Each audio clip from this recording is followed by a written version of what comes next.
এখন সব ক্লিয়ার, দেখুন খুব জোরে হাওয়া আসছে।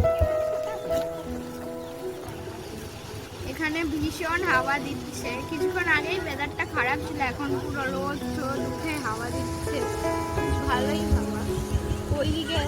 ওইদিকে দেখুন পুরো একদম সাদা একটা ভাব। এই যে, ওইদিকে জল।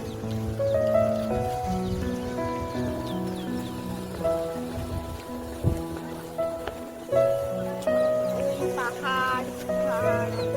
এখন আমরা আপাতত ঝাড়খণ্ডে আছি। ঝাড়খণ্ডে আছি। ওই দেখুন ওই পাহাড়টা কত উঁচু।